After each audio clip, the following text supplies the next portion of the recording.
Parliament ఎన్నికల నేపథ్యంలో ప్రాణహిత సరిహద్దు ప్రాంతాల్లో ఎలాంటి అవాంఛనీయ ఘటనలు జరగకుండా డ్రోన్ పెట్రోలింగ్ సేవలు నిర్వహిస్తామన్నారు రామగుండం పోలీస్ కమిషనర్ శ్రీనివాస్.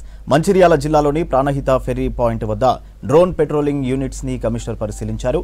అనునిత్యం పోలీసులు ప్రజలకు అందుబాటులో ఉంటారన్నారు.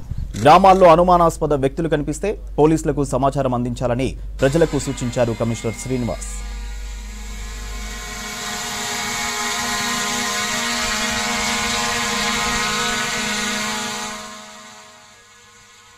ఏరియాలో కోట్పల్లి నిల్వాయి పోలీస్ స్టేషన్ ఏరియాలో ఏవైతే మాకు ప్రాణహిత గోదావరికి రివర్ బ్యాంక్ ఉందో దాంట్లో అవతల మనకి మహారాష్ట్ర బార్డర్ ఉంది.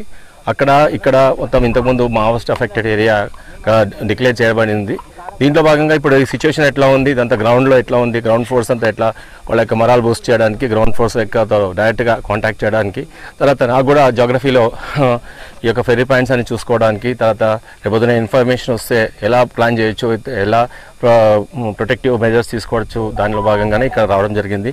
All along with my DCP and ACPs and other inspector and other staff.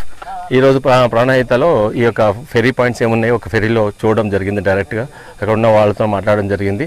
దాంట్లో భాగంగానే ఈరోజు డ్రోన్ కూడా ఆపరేట్ చేస్తాం. ఇక్కడ డ్రోన్లో ఎట్లా వస్తుంది, మాకు ఇన్ఫర్మేషన్ ఎట్లా వస్తుంది, ఇట్లా టెరైన్ ఎట్లా కనబడుతుంది, దాని నుంచి ఎలా మనకు టెక్నాలజీని ఉపయోగించుకొని సర్విలెన్స్, ఎలక్ట్రానిక్ సర్విలెన్స్ ఎలా చేసుకోవచ్చు, ముందుగానే ప్రీ ప్లాన్డ్గా మనము అడ్వాన్స్ పార్టీస్ ఎలా పంచుకోవచ్చు, ఇవన్నీ ప్లాన్ చేసుకోవడానికి మనకు ఫిజికల్గా తెలుసుకోవడానికి ఇక్కడికి వచ్చి రావడం జరిగింది.